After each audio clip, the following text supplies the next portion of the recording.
Bienvenidos a Cantabria de cerca. Nos hemos venido hasta este paisaje espectacular, esta zona única de Cantabria, para hablar de una de las grandes riquezas que tenemos, las cuevas prehistóricas de la comunidad. Estamos con Roberto Antañón, lo están viendo aquí a mi lado para hablar precisamente de estas cuevas. Nuestra comunidad tiene, Roberto, si no me equivoco, 10 cuevas patrimonio de la humanidad, de las que 9 dependen del gobierno de Cantabria. Eso es, sí, tenemos, bueno, si nos vamos a cifras mayores, tenemos unas 1.700 cuevas con restos arqueológicos de alguna cronología, no solamente del Paleolítico, también de prehistoria reciente o de épocas históricas, de las cuales al menos 75 tienen algún indicio de arte paleolítico en sus paredes, en sus techos, y de esas, como muestra representativa, hay 10, incluyendo Altamira, que están en la lista de Patrimonio Mundial. Altamira desde el año 85 y las otras 9 que conseguimos incluir en el año 2008. Así que 10 cuevas Patrimonio Mundial en nuestra región, que no está nada mal. Y muchas de ellas visitables, además. Cantabria tiene de estas 7 cuevas visitables, una de ellas no es Patrimonio de la Humanidad, pero es una lista muy grande. Es una lista muy grande, sí. La verdad es que aquí se hizo un esfuerzo ímprobo, hay que decirlo así, sobre todo en los años 50, por facilitar el acceso directo del público a las cuevas, y eso implicó pues la realización de trabajos de acondicionamiento, instalaciones pues de electricidad, de iluminación y demás en varias de estas cuevas, que permitieron que el público accediera a su interior. Esto nos ha traído problemas, como sabemos por el caso de Altamira, que hubo que cerrarla porque era tal la magnitud de los visitantes que acabaron alterando el ambiente de la cueva. Pero bueno, después de una serie de estudios y de saber exactamente cómo funcionan las cuevas y cómo tiene que ser nuestro impacto en su ambiente, hemos podido establecer unos regímenes de visita que nos permiten que las cuevas sigan abiertas al público, entrando menos visitantes de los que entraban en los años 70, pero de todas maneras es una fortuna poder tener 7 cuevas con arte paleolítico donde la gente puede entrar y disfrutar de estas pinturas, de estos grabados que hicieron nuestros antepasados de hace hasta 40.000 años por lo menos. Bueno, Roberto, pues una muestra de estas cuevas la podemos ver en el Centro Alberto I de Mónaco, este centro de arte rupestre. Si te parece, nos vamos a ir adentro y vamos a hablar un poco más de estas cuevas para que la gente conozca los atractivos y pueda ir a visitarlas. Estupendo, muy bien.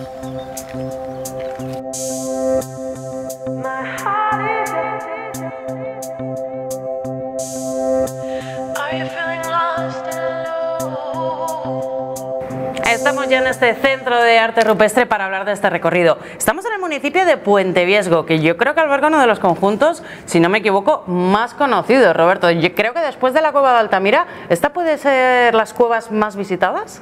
Sí, sin duda, son las más visitadas y como tú muy bien has dicho, las más conocidas porque, vamos a ver, después de la peripecia de Sautola con el descubrimiento de Altamira, su rechazo por parte de la comunidad científica, luego esos años digamos de silencio, hasta que en 1902 los arqueólogos franceses reconocieron la autenticidad de Altamira y fueron ellos mismos quienes vinieron a estudiar la cueva. En ese momento se desencadenó un proceso de investigación que Benito Madariaga llamó la carrera de los descubrimientos, y en poquitos años, hasta el año 10 aproximadamente, se descubrieron algunos de los principales conjuntos con arte rupestre paleolítico y empezaron a investigarse. Entonces, las 2 cuevas que se descubrieron casi en el mismo año después de Altamira fueron la cueva de Cobalanas en Romeras de la Victoria y la cueva del Castillo en Puente Viesgo. Desde ese año empezaron los trabajos de investigación, se descubrieron los conjuntos decorados, y el Monte del Castillo, entre el año 3, que Alcalde del Río entró en la cueva del Castillo, hasta el año 53, que se descubrió la cueva de las chimeneas, el Monte del Castillo se ha configurado como uno de los lugares no solo más conocidos, sino más importantes del arte paleolítico mundial. Hay 4 cuevas con arte paleolítico, 2 abiertas al público y 2 no, Castillo y Monedas abiertas, Chimeneas y Pasiga que no están abiertas al público, pero juntas configuran un conjunto que, por el número de representaciones, por la calidad de las figuras, por la propia importancia que tiene la historia de investigación, es uno de los lugares de arte rupestre paleolítico más importantes del mundo, desde luego. En el castillo, nada más entrar, tenemos esa especie de yacimiento que nos enseña un poco cómo ha ido evolucionando la investigación. Llama mucho la atención, ¿verdad?, a la gente que va a verlo. Sí, la cueva del Castillo es fundamental realmente, ¿no?, para el conocimiento de la prehistoria paleolítica, no solo en esta región, sino en toda la región cantábrica y en el sureste de Europa, ¿no? ¿Por qué? Porque tiene un yacimiento arqueológico, como tú has dicho, espectacular, tiene casi 20 metros de una acumulación de capas y capas y capas a lo largo de miles de años, que son los restos, la combinación, como pasa en los yacimientos arqueológicos, de elementos naturales y artificiales, de ocupaciones primero de los neandertales, que fue una especie que ahora está muy de moda, ¿no?, que fueron nuestros parientes más o menos cercanos, no iguales que a nosotros, pero muy parecidos, Los neandertales vivieron en la cueva del castillo hasta hace aproximadamente 45.000 años, una cosa así, y después, una vez que los neandertales desaparecieron, la cueva fue ocupada por nuestra especie. Llegaron los sapiens, ocuparon la cueva y siguieron ocupándola prácticamente hasta la Edad Media. Así que tenemos un lugar fundamental para saber cómo vivían, quiénes eran primero y cómo vivían estas personas, que fueron las mismas que después entraron en la cueva a pintar, a grabar y a dejar todo este arte paleolítico. Así que el yacimiento de la cueva del castillo ya en sí mismo es un sitio fundamental, y si a esto le sumamos todo el arte que tiene en su interior, pues la cueva del castillo realmente, como tú muy bien has dicho con Altamira, probablemente sean los dos sitios clásicos más importantes del arte paleolítico de Cantabria. Y la visita que se suele hacer conjunta es Las Monedas. Creo que es una cueva más desconocida, pero merece la pena. Deja con la boca abierta a la gente que va a Las Monedas. Efectivamente, la cueva de Las Monedas es preciosa y es un, digamos, un paisaje subterráneo muy espectacular. Es más espectacular incluso que el castillo. El castillo es una cueva grande, de grandes dimensiones, con unas formaciones pues muy potentes de estalactitas y estalagmitas, ¿no? Que esto a la gente le sonará, aunque hay muchos otros tipos de formaciones, ¿no? La calcita que va cayendo a gotitas, luego se precipita y se solidifica en el interior de las cuevas. Pero Las Monedas es una cueva que es aproximadamente del mismo tamaño, con unos techos muy altos y planos y con unas formaciones geológicas muy espectaculares, ¿eh? Hay coladas de diferentes colores, hay estalactitas, estalagmitas, hay planchas, hay discos. Geológicamente es un espectáculo. Y desde el punto de vista del arte rupestre es muy distinta al castillo. Y esto es muy interesante porque la cueva del castillo es una cueva en la que durante al menos 30.000 años grupos de personas o personas solas entraron en la cueva y dejaron por allí su impronta, ¿no? Hicieron pinturas, hicieron grabados, las manos negativas, un poco a lo largo de toda la cueva, hasta el fondo de la cueva. Sin embargo, en la cueva de Las Monedas, el arte rupestre paleolítico, siendo una cueva enorme, igual de grande, se concentra en un lugar muy concreto de la cueva, que es un corredor, además un corredor muy estrechito. Es como si hubieran buscado una cueva pequeña, un refugio dentro de la cueva grande, y todas las pinturas y los pocos grabados que hay se concentran en esa misma zona y están hechos en un solo periodo. Así que en el castillo tenemos una especie de enciclopedia del arte paleolítico con todas las épocas y además con miles de representaciones. El último en inventarios de casi 3.000 representaciones. Y en la cueva de Las Monedas tenemos, yo creo que son 30 figuras en un pasillito, en un par de pasillitos estrechitos, y son figuras de color negro que están hechas al final del todo de la última glaciación, en el último periodo en el que ya el clima está a punto de cambiar y de atemperarse, y este fenómeno del arte paleolítico desaparece, igual que aparece, ¿no? como un misterio. Además, su nombre tiene un origen muy curioso. Bueno, la cueva de Las Monedas, sí, y además es una cueva, bueno, tuvo algún nombre paralelo, que fue la cueva de los osos, porque aparecieron, cuando se descubrió la cueva, en superficie varios restos de osos de las cavernas, ¿no? Muy espectaculares, que están en el MUPAC, los cráneos y los esqueletos. Y entonces, yo no sé si fue el padre Carballo que la llamó incluso cueva del oso, pero otra peculiaridad de esta cueva es que tiene varias simas, y una de estas simas, que es un gran pozo, tiene unos 20 metros de profundidad. La gente que empezó a explorar la cueva, que fue el grupo de los peores camineros de la Diputación, por cierto, entraron en la cueva, descendieron ese pozo y le encontraron un conjunto de monedas, ¿no?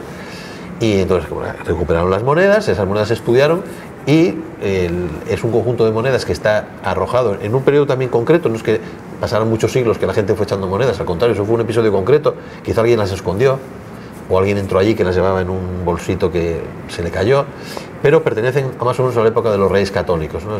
Finales del siglo XV, principios del siglo XVI. La Pasiega y las Chimeneas, que son las otras dos cuevas en la zona que no se pueden acceder, el público no puede acceder actualmente a ellas. ¿Hay planes para poder reabrirlas o es complicado? Mira, la Pasiega y las Chimeneas han estado abiertas al público de forma muy restringida durante alguna temporada, hace yo creo que 5 o 6 años, y lo que hacíamos era abrirlas a un cupo muy restringido de grupos pequeñinos, para que tuvieran la oportunidad, además de ver el Castillo de las Monedas, de ver la Pasiega y las Chimeneas.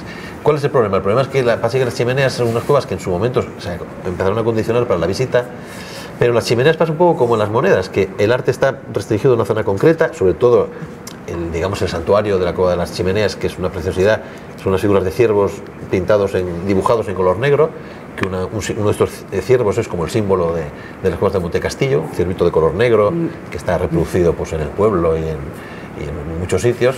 Es un corredor muy estrechito en el que hay que agacharse para entrar, hay que girar, incluso puedes tocar las pinturas con el hombro. Es decir, son sitios muy delicados desde el punto de vista de la conservación. La cueva de la Pasiega es una cueva de un tamaño menor a todas estas otras. La Chimenea es una cueva muy grande también, pero la pasa que es una cueva también de espacios estrechos, y entonces la presencia de grupos reducidos incluso se nota en el ambiente cavernario, y es totalmente imposible plantearse un régimen de visita, digamos, de grupos grandes de personas.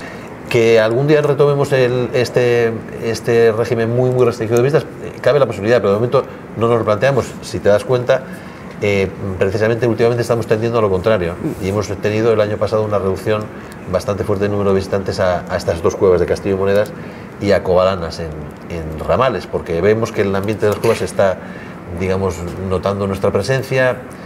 Hay que añadir aquí también las cuestiones del cambio climático y del calentamiento global, que ya se está notando en las cuevas. Entonces tenemos que tener mucho cuidado de cómo las gestionamos para evitar deteriorarlas, y de hecho nuestro objetivo no es cerrarlas, ¿no? Hay gente, ¿vais a hacer las cuevas? No, nosotros lo que queremos es que permanezcan abiertas, y para que permanezcan abiertas, aunque sea con cupos de visitantes más restringidos, tenemos que cuidarlas y ser respetuosos, y no intentar que nuestro paso por las cuevas sea lo más suave posible.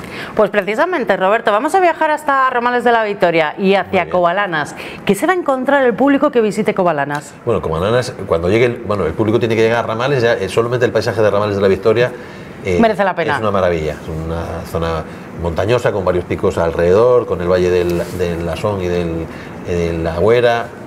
La llegada a la zona donde está la cueva de Covalanas, que es el Monte Pando, es un lugar muy agreste, con unas peñas de roca caliza que son una auténtica preciosidad.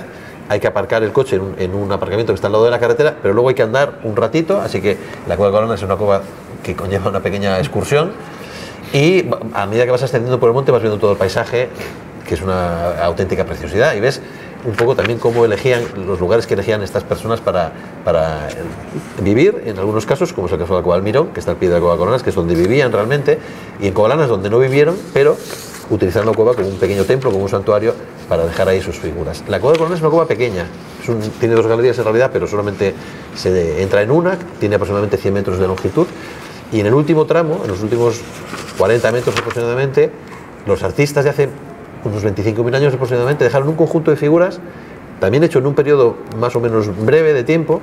Breve en la prehistoria puede ser unos pocos miles de años, pero breve. No breve para nosotros, pero sí breve en términos prehistóricos.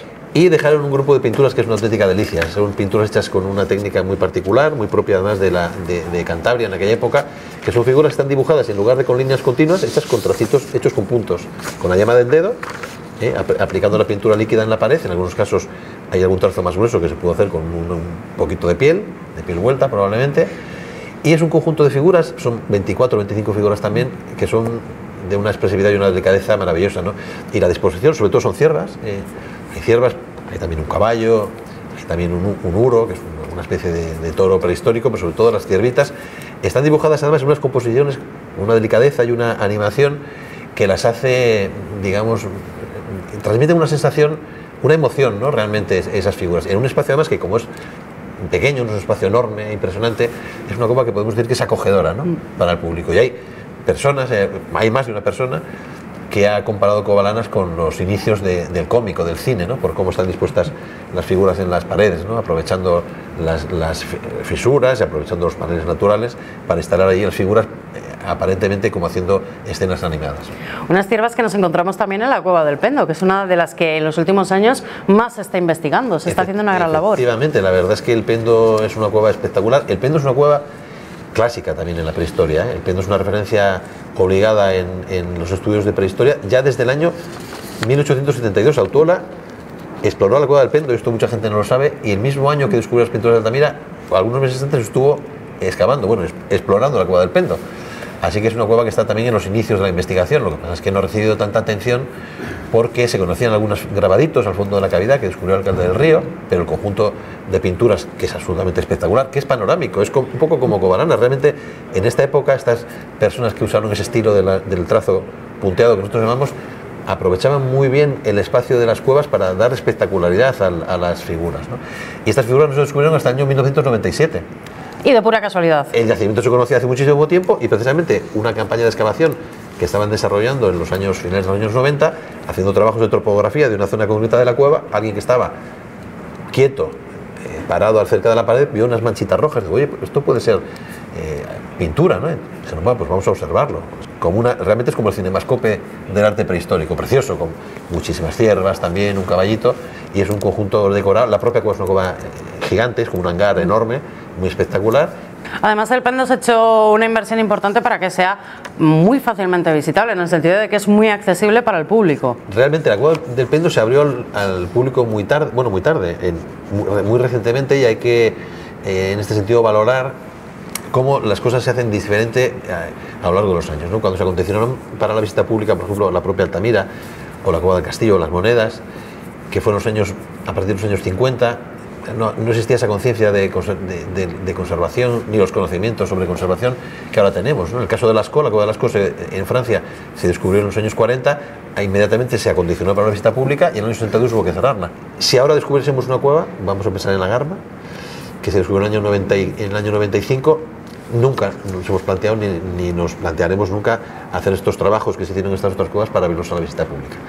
¿Eso qué significa? Que la gestión ahora es distinta y hay que ofrecer al público medios alternativos para que puedan conocer el arte rupestre. Por supuesto que la ciudadanía tiene derecho a acceder a este patrimonio, pero lo podemos hacer de otra manera. Lo podemos hacer en los museos, en centros de interpretación como este, lo podemos hacer con realidades virtuales, para que la gente tenga la sensación de estar dentro de la cueva sin necesidad de poner el pie en la cueva auténtica. Tenemos las herramientas y los criterios para una gestión adecuada del arte rupestre, que es lo que estamos desarrollando en la actualidad. En San Felices de Buelna tenemos Hornos de la Peña, una cueva de gran significado. Cuéntanos, Roberto. Hornos de la Peña es otra joyita del arte paleolítico. Es una cueva que, a diferencia de grandes cuevas como el Castillo o como Covalanas, que es una cueva pequeña pero también es un conjunto muy grande y se complementa con Cuyalvera también, que es una cueva enorme, la cueva de Hornos de la Peña es una cueva también pequeñita, con un desarrollo sinuoso, desde el punto de vista geológico muy bonito. La visita es agradable, al principio hay que agacharse un poquito.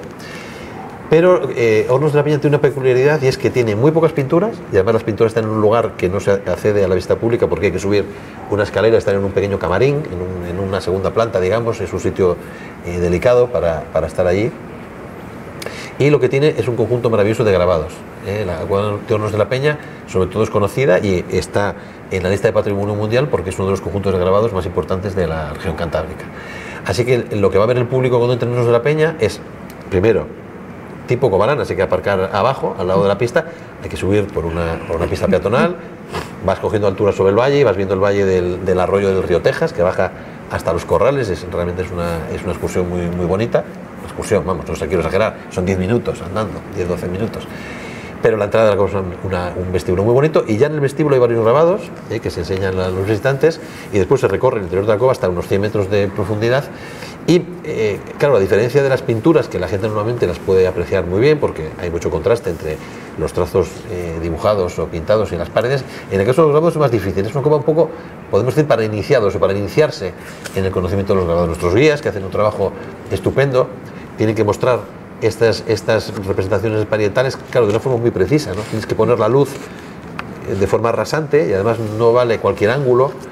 Lo que tienen que hacer los guías es reproducir el gesto, es decir, el punto donde se iluminaban los artistas del Paleolítico, para que la figura se vea. Los grabados en la pared ahora prácticamente no se ven, en su época sí, porque al raspar la pared fresca, ahí se generaba una diferencia entre el surco y la superficie, pero ahora no, eso se ha igualado, y entonces los grabados, si nadie te dice dónde están, muy probablemente pasas por al lado sin advertirlo, ¿no? Además es una cueva de gran significado. Ese salto, ese paso de los neandertales a los Homo sapiens, también se puede visitar en Hornos de la Peña. Sí, Hornos de la Peña es una cueva que tiene un yacimiento que no es tan grande como el del Castillo o como el del Pendo, que son yacimientos que tienen mucho desarrollo en altura, digamos que son muchas capas depositadas a lo largo de muchos milenios. El yacimiento de Hornos de la Peña es más pequeño, podemos decir, y sin embargo conserva capas de restos de ocupación de neandertales y capas de restos de ocupación de Homo sapiens. Así que es otro lugar aquí en Cantabria para poder estudiar cómo vivían los últimos neandertales. En el caso de Hornos de la Peña, las fechas son más recientes para Neandertal, lo que llaman los neandertales clásicos, ¿no? Que vivieron hasta hace 45.000 años, y luego la llegada de nuestra especie, que trae pues novedades variopintas, entre ellas pues los dibujos de animales en las paredes. Nos vamos ya hasta la Cueva del Chufín. En Riclones está, si no me equivoco, la Cueva del Chufín. ¿Qué nombre es este, Chufín? ¿Qué significa? Bueno, el nombre Chufín es un nombre simpático, que tiene que ver con las tradiciones a las que están vinculadas muchas cuevas, ¿no? Las cuevas que para estas personas del Paleolítico eran unos lugares donde pasaban muchas horas y donde hacían muchas cosas aparte de vivir, pintaban, grababan, es decir, estaban muy familiarizados con estos espacios subterráneos. Sin embargo, en la época histórica más reciente, las cuevas son lugares un poco como de conexión con el inframundo, ¿no? Pues en la cueva del Cuélebre, ¿no? Donde hay dragones. En la cueva hay animales también que viven allí en los cubiles, que son peligrosos, ¿no? Ahí están los espíritus de los moros, ¿no? O de las moras, ¿no? La cueva de la mora. Y en el caso del Chufín, el nombre de Chufín es el nombre, pues, de un personaje legendario que era el moro Chufín. El moro Chufín fue un personaje que, huyendo de los cristianos, pues fue a la cueva y enterró ahí sus tesoros. Que esta tradición de los tesoros es muy propia también de las cuevas, y eso ha llevado desgraciadamente a que mucha gente haya ido a buscar el tesoro del moro y se haya dedicado a excavar, ¿no? Entonces nos encontramos cuevas donde el suelo está revuelto y hay agujeros aquí y allá de las personas que, siguiendo esta tradición del tesoro del moro, del odre, por ejemplo, del odre de buey lleno de monedas de oro. No hemos encontrado ningún tesoro medieval de ningún moro, pero sí un tesoro arqueológico. La cueva de Chufín es otra cueva que tiene un vestíbulo. Bueno, la cueva está en un sitio precioso y esto también es muy importante. Las cuevas están en lugares naturales y hay que destacar, que no lo hacemos mucho, su valor como patrimonio natural. Las propias cuevas son lugares que debían estar protegidos como cuevas. En sí hay otras comunidades autónomas que le prestan en este sentido, digamos, más atención legal a la protección de los entornos subterráneos de las cuevas como lugares naturales que hay que proteger, ¿no? Chufín está en la confluencia entre el río Nansa y el río Lamasón, que es un lugar precioso. Está el embalse de Palombera y luego el arranque del río Lamasón, que es un pequeño desfiladero. La cueva está en una ladera de este pequeño desfiladero, colgada a unos 15 metros sobre el agua. Es un lugar al que hay que llegar andando desde la zona donde se aparca el coche, o sea que es otra pequeña excursión deliciosa. Y en Chufín encontramos este vestíbulo con este yacimiento arqueológico, que ahí no hay ocupaciones neandertales que se sepa, sino de épocas más recientes, de Sapiens. Pero ya en el vestíbulo, igual que en los de la Peña, hay grabados. Hay un conjunto de grabados precioso también, sobre todo de ciervas, de un estilo muy parecido al de otras cuevas asturianas, por ejemplo. Y después, agachándose un poquito en la entrada también, como en los de la Peña, se recorren escasos 40-50 metros y se llega a un sitio muy bonito porque hay un lago subterráneo, un lago que hay que decir es artificial, porque es el resultado del relleno del embalse de Palombera, que inundó los niveles inferiores de la cueva, pero es un sitio muy bonito. Y en la pared, según entras, en la pared de la derecha, y luego en los techos de esa misma zona, hay varias pinturas de color rojo que algunas son sobrecogedoras realmente. Hay representaciones de animales, hay representación humana, aparentemente de una mujer, y luego hay una serie de lo que llamamos signos, que son pinturas que no tienen un correlato evidente en el mundo natural, es decir, que no representan animales, no representan personas, sino que son formas abstractas, circulares, cuadrangulares. En este caso, en Chufín, son figuras que están hechas a base de hileras de puntos. Son hileras de puntos agrupadas en diferentes formas, y es que sin entender exactamente lo que significa, sí es capaz de impresionarnos. O sea, el visitante, yo no te digo ya los investigadores que llevamos en esto mucho tiempo, pero el visitante nota algo, o sea, tiene una sensación, delante de esas representaciones siente cosas, porque realmente lo que está es ante la manifestación, ante la presencia de personas que son sus ancestros de hace 15.000, 20.000, 30.000 años, que dejaron ahí esas figuras que, sin saber exactamente lo que son, te transmiten, hay una cierta conexión entre o sea, somos capaces de establecer algún tipo de conexión subconsciente con estas figuras, incluso sin saber lo que son. Y nos queda la última de esta red de cuevas visitables, Cuyalbera. Bueno, la cueva de Cuyalbera es otra aventura, ¿no? Es una cueva espléndida, una cueva enorme. La cueva de Cuyalbera es una de las cuevas decoradas más grandes de Cantabria. El sistema Torcasumizas-Cuyalbera tiene más de 12 kilómetros de recorrido. Se puede entrar por otros lugares de la zona de Montepando, pero la cueva de Cuyalbera en sí misma es un espectáculo geológico también. Desde el punto de vista del medio natural es un lugar impresionante, y en esto la podemos comparar, por ejemplo, con el Pendo. Tiene una entrada enorme de más de 20 metros de alto, los primeros 250 metros más o menos, que son los que se visitan. Y la cueva de Cuyalbera tiene una peculiaridad además, y es que es la cueva con arte rupestre más profundo de España, sin lugar a dudas, y en Francia yo creo que está también entre las que tienen arte rupestre más en una zona más profunda. Tiene unos puntos, unos grupos de puntos que están a 1.200 metros de profundidad. Es decir, que la persona que llegó allí, con su pintura, con su iluminación, mojó el dedo en pintura roja y la puso en la pared, en un lugar donde hay una caída, que es algo muy típico. Estos símbolos a veces se asocian a rasgos topográficos de las paredes. Son 1.200 metros, entró más de 1 kilómetro en el interior de la cueva a dejar allí esos puntitos, ¿no? Hay otros grupos de representaciones, algunas cerca de la entrada, muy borradas, otras están a 600 metros, otra a 800, es decir, el tránsito hasta allí es difícil, hay que pasar algún lago, sí, hay que subir por algunos bloques, entonces son lugares donde solo se va muy de vez en cuando. Hay una vez al año el Ayuntamiento de Ramales organiza una especie de visitas de espeleoaventura, entonces les acompañamos a 2 grupos muy reducidos para que entren en estas partes más profundas, pero la visita ordinaria recurre a una pasarela que acaba a los 300 metros más o menos de profundidad. La gente que va a ver la cueva se le explica el uso de la cueva desde la prehistoria paleolítica hasta la actualidad, porque está vinculada también con ocupaciones en diferentes épocas, incluso en la época de la guerra carlista, en la época de la guerra civil, y digamos que alargamos el discurso no solamente a la prehistoria, sino también a tiempos más recientes. Entonces, la cueva de Cuyalvera y sobre todo la vista complementaria entre Cobalanes y Cuyalvera es muy interesante y permite al visitante tener un panorama, digamos, más general del uso que hicimos los seres humanos de las cuevas a lo largo de la historia.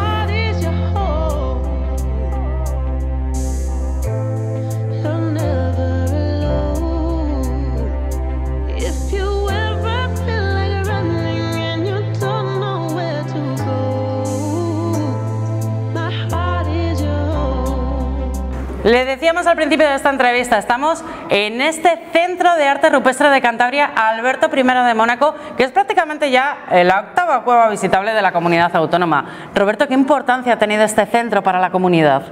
Pues ha tenido y tiene mucha, y espero que tenga en el futuro, como me gusta mucho lo que has dicho, que es la 8ª cueva, ¿no? Porque realmente lo que intentamos es que este centro sirva, digamos, como prólogo a la visita a una de nuestras cuevas o como epílogo. Es decir, lo que hacemos aquí es condensar información sobre el arte rupestre paleolítico en general, sobre el arte rupestre paleolítico en Cantabria, porque es un centro de arte rupestre de Cantabria, así que vamos de lo global a lo local, ¿no?, como se dice ahora, y lo que queremos es que la gente se empape. No es un lugar académico, es como una especie de aula didáctica, y lo que queremos es, de una forma pues amena, interactiva en algunos casos, que la gente se aproxime a este fenómeno del arte rupestre paleolítico, sea un poco lo que es, ¿no?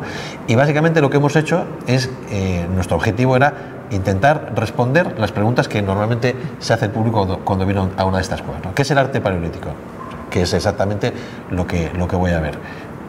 ¿Quiénes lo hicieron? Que a mí me parece fundamental, y de hecho la visita empieza por el quiénes, las personas que están detrás de este arte paleolítico, ¿no? Cómo era su mundo, ¿no? Qué es lo que pensaban, cómo eran incluso físicamente, cómo vivían.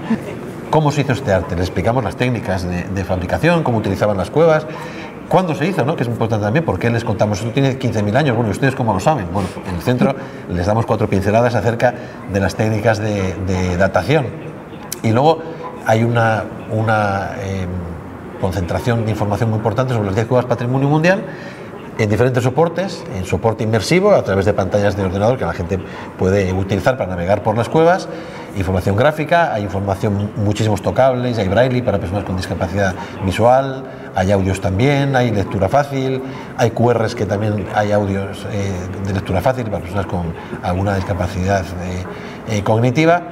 Y finalmente lo que intentamos también, y esto nos diferencia un poco de otros centros, es intentar un poco concienciar a las personas sobre la fragilidad de este patrimonio y la necesidad que tenemos de conservarlo. Entonces, acaba la visita por un apartado, que es el que tenemos aquí detrás, que se llama Un bien tan valioso como frágil, y lo que queremos es que los visitantes se queden aquí con el compromiso adquirido de no solamente cómo me gusta el arte paleolítico, sino entre todos tenemos que conservarlo. Y ya, si vienes aquí y te ha gustado la exposición, que sepas que también se pueden comprar las entradas, ¿verdad?, para todas las cuevas de Cantabria en este mismo centro. Absolutamente, el centro es un centro que tiene varias funcionalidades, digamos, es un poco multiusos. Esta exposición es de la que estamos hablando hasta ahora, pero es un lugar de atención al público también de cara a las cuevas visitables, las cuevas de Monte Castillo, que están aquí detrás. La gente tiene que venir aquí a retirar sus tickets para hacer la visita, y también pueden adquirir entradas e información del resto de las cuevas decoradas de la región. Bueno, Roberto, ya para despedirnos, menuda red que se está dedicando a la prehistoria de la comunidad autónoma y cómo se está poniendo en valor. Sí, la verdad es que llevamos muchos años trabajando en esta tarea, pero vamos, estamos viendo ya sus frutos, muy satisfechos y sobre todo pendientes no solamente ya no del pasado, que ya quedó atrás, sino del presente en el que estamos trabajando duro y de cara a un futuro que sea mejor para este patrimonio. Roberto, con esto nos despedimos. Muchas gracias por habernos recibido hoy en este Centro de Arte Rupestre. Muchas gracias por vuestro interés. Muchas gracias también a todos ustedes que nos han estado viendo. Recuerden, tienen una red de cuevas de Cantabria increíble para poder visitar. Tienen también este Centro de Arte Rupestre, tienen el Museo de Prehistoria que está ubicado en Santander. Así que les animamos a salir y a disfrutarlo. Cantabria de cerca vuelve la próxima semana a partir de las 10 de la noche aquí en Popular Televisión.